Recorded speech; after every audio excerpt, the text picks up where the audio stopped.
साल 2022 में लगने वाला आखिरी सूर्य ग्रहण इस बार दिवाली के ठीक अगले दिन यानी कि 25 अक्टूबर को, जिस दिन गोवर्धन का त्योहार मनाया जाता है, उस दिन लगने वाला है और ये साल का आखिरी सूर्य ग्रहण होगा। इसके बाद नवंबर के महीने में ही साल का आखिरी चंद्र ग्रहण भी लगेगा। साल का आखिरी सूर्य ग्रहण आंशिक सूर्य ग्रहण है और ये हमारे देश में भी दिखाई देगा, जिस कारण से हमारे देश में इस ग्रहण का सूतक भी मान्य होगा। क्योंकि गोवर्धन पूजा के दिन ही साल का अंतिम सूर्य ग्रहण लगने जा रहा है, इस कारण से दिवाली के ठीक अगले दिन मनाई जाने वाली जो गोवर्धन पूजा है वो भी एक दिन के लिए टल जाएगी और ये धार्मिक नजरिए से बहुत खास रहने वाला है। इससे पहले 30 अप्रैल को साल का पहला सूर्य ग्रहण लगा था, लेकिन वो हमारे देश में दिखाई नहीं दिया था। खगोलिक वैज्ञानिक के अनुसार भारत से दिखाई देने वाला अगला बड़ा सूर्य ग्रहण 21 मई 2031 को लगेगा, जो कि वलयाकार ग्रहण होगा और इसके बाद 3 साल बाद 25 मार्च 2034 को पूर्ण सूर्य ग्रहण भारत में दिखाई देगा। वैज्ञानिक बताते हैं कि साल 2022 का अंतिम सूर्य ग्रहण हमारे देश के उत्तरी और पश्चिमी हिस्सों में बहुत अच्छे ढंग से देखा जा सकेगा। वहीं देश के पूर्वी हिस्सों में ये ग्रहण नहीं दिखेगा, क्योंकि उस समय पर उन जगह पर सूर्यास्त हो चुका होगा। इसके अलावा अगर बात करें दुनिया के किन किन हिस्सों में ये ग्रहण दिखाई देगा, तो यूरोप, उत्तरी अफ्रीका, मध्य पूर्व और पश्चिम एशिया के कुछ हिस्सों में भी ये दुर्लभ घटना दिखाई देगी।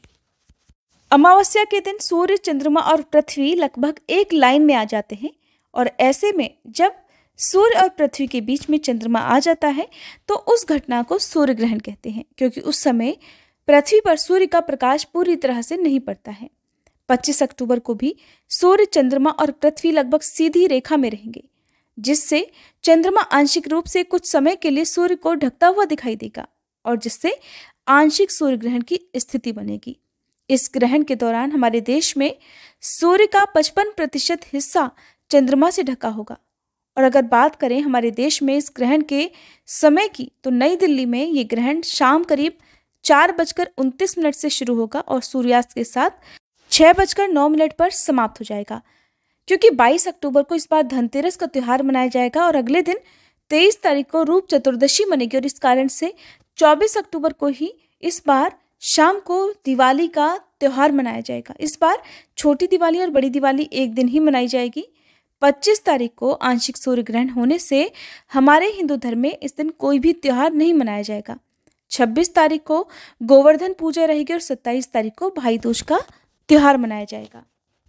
25 अक्टूबर को लगने वाला ये सूर्य ग्रहण भले ही हमारे देश में आंशिक रूप से दिखाई दे, लेकिन इसका असर वातावरण और आम जनों पर भी पड़ेगा। इसलिए सूतक काल और ग्रहण के समय सावधानियां जरूर बरतनी चाहिए। सूतक काल और ग्रहण के दौरान मंदिर और घर के पूजा स्थल बंद रखने चाहिए। घर के मंदिर में कपड़ा ढक देना चाहिए। मंदिर की मूर्तियों को नहीं छूना चाहिए।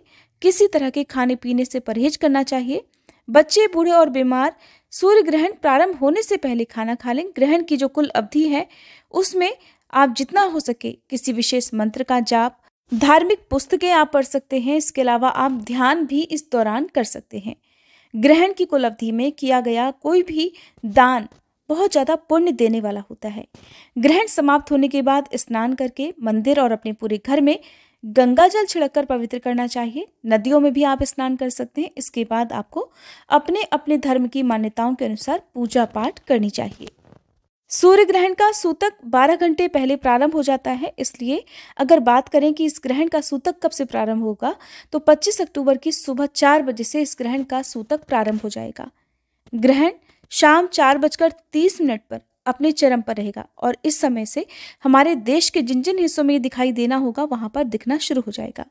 भारत में लेह, लद्दाख, जम्मू, श्रीनगर, उत्तराखंड, पंजाब, दिल्ली, गुजरात, राजस्थान और पश्चिमी मध्य प्रदेश में ये ग्रहण दिखाई देगा। इनमें श्रीनगर, जम्मू, जालंधर, अमृतसर, चंडीगढ़, देहरादून, हरिद्वार और शिमला में सबसे ज्यादा साफ दिखाई देगा। तमिलनाडु, कर्नाटक, मुंबई, आंध्र प्रदेश, तेलंगाना, ओडिशा, छत्तीसगढ़, झारखंड, बंगाल और बिहार में कुछ ही देर के लिए ठीक से भी नहीं दिखेगा। इसलिए आप जो लोग भी वहां पर रहते हैं उन्हें इस ग्रहण से प्रभावित होने की और इस ग्रहण के नियमों का पालन करने की ज़्यादा आवश्यकता नहीं होगी। और वहीं असम, अरुणाचल, मणिपुर, नागालैंड में ये ग्रहण बिल्कुल भी दिखाई नहीं देगा। ग्रहण के समय खास तौर पर प्रेग्नेंट लेडीज़ को बहुत ज़्यादा सावधानी बरतने की आवश्यकता होती है, क्योंकि सूतक काल का समय बहुत लंबा होता है। इतने पूरे समय तक कोई भी प्रेग्नेंट लेडी को कभी भी भूखा प्यासा नहीं रहना चाहिए। तो ग्रहण जब प्रारंभ होता है, सूतक काल के समय तो आप कुछ भी खा पी सकते हैं, लेकिन जिस समय ग्रहण प्रारंभ हो जाता है उस समय हो सके तो आपको कुछ भी खाने पीने से परहेज करना चाहिए। लिक्विड चीज़ें आप ले सकते हैं और नुकीली धारदार वस्तुओं का प्रयोग करने से बचना चाहिए।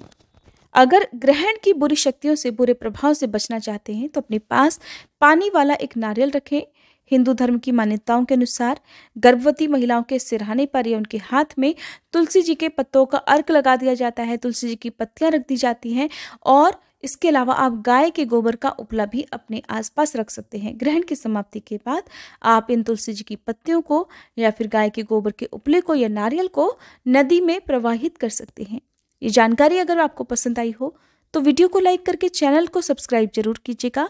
साथ ही आने वाले समय में साल 2022 में लगने वाले आखिरी चंद्र ग्रहण के बारे में भी आप हमारे चैनल पर जानकारी जरूर देखिएगा।